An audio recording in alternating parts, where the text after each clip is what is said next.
Himpunan hadis-hadis sahih keutamaan puasa dan Ramadan. Miftah Ar-Rayyan. An Sahal radhiyallahu anhu anin Nabi sallallahu alaihi wasallam qala inna fil jannati baban yuqalu lahu Ar-Rayyan yadkhulu minhu as-sa'imuna yawmal qiyamah la yadkhulu minhu ahadun ghairuhum yuqalu aina as-sa'imun fayaqumun la fayaqumun la yadkhulu minhu ahadun ghairuhum fa idza dakhalu ughliqa falam yadkhul minhu ahadun muttafaqun alaih akhrajahu al-Bukhari fi sahihih. Daripada Sahal radhiyallahu anhu, beliau berkata daripada Nabi sallallahu alaihi wasallam bersabda, sesungguhnya dalam syurga terdapat satu pintu yang dinamakan sebagai Ar-Rayyan. Orang yang akan memasukinya pada hari kiamat nanti hanyalah mereka yang berpuasa. Tiada sesiapa pun yang layak memasukinya selain daripada mereka. Lantas akan diseru oleh penjaganya, di manakah orang yang berpuasa? Maka mereka yang berpuasa pun bangun memasukinya. Tiada sesiapa pun yang layak memasukinya selain daripada mereka. Apabila mereka sudah memasukinya, pintu itu akan ditutup dan tiada sesiapa pun lagi yang akan dapat memasukinya. Muttafaqun alaih, riwayat Al-Bukhari. Pengajaran hadis. Sesungguhnya cabaran berpuasa itu amat besar, namun ganjarannya sangat bernilai di sisi Allah Subhanahu wa taala. Allah Subhanahu wa taala menyediakan pintu khusus untuk memasuki syurga yang dinamakan sebagai Ar-Rayyan, hanya untuk mereka yang berpuasa. Malaikat yang menjaga pintu tersebut akan menyeru dan memanggil orang yang berpuasa untuk memasuki syurga melaluinya.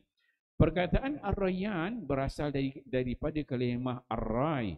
Dari segi bahasa membawa maksud titisan air hujan yang pertama. Ini adalah kiasan pada orang yang berpuasa, apabila memasukinya akan hilanglah segala kehausan selama-lamanya. Alhamdulillah tuan-tuan mulia, pagi ini kita membaca satu hadis Nabi sallallahu alaihi wasallam.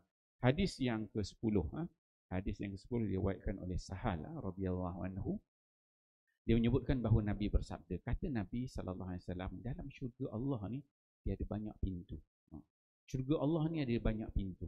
Dan salah satu pintu nak masuk syurga Allah ni, nama pintu itu ialah Ar-Rayyan. So ada jenis-jenis pintu dia. Salah satu namanya pintu Ar-Rayyan. Yang mana kata Nabi, yadkhulu minhu as-sa'imun. Yang akan masuk daripada pintu yang namanya Rayyan ni hanyalah orang yang berpuasa. Orang tak berpuasa dia tak boleh masuk pintu tersebut pada hari kiamat nanti. Hari kiamat nanti nak masuk ada satu pintu syurga Allah namanya Ar-Rayyan. Orang tak puasa tak boleh masuk. InsyaAllah tuan-tuan, kita semua ni sama-sama lah.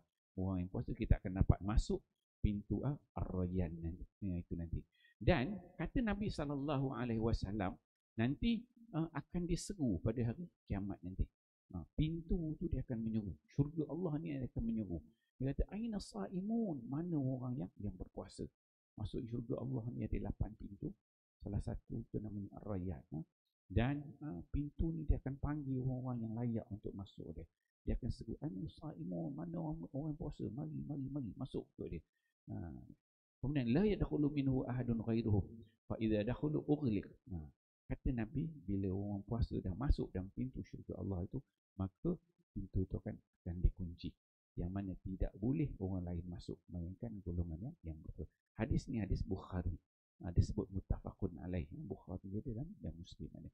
InsyaAllah tuan-tuan apabila baca hadis ni memberi semangat kepada kita semua untuk masuk syurga Allah. Syurga yang namanya Ar-Rayyan. Jadi bila kita dah berpuasa ni, dah ada dah satu pintu untuk kita masuk syurga.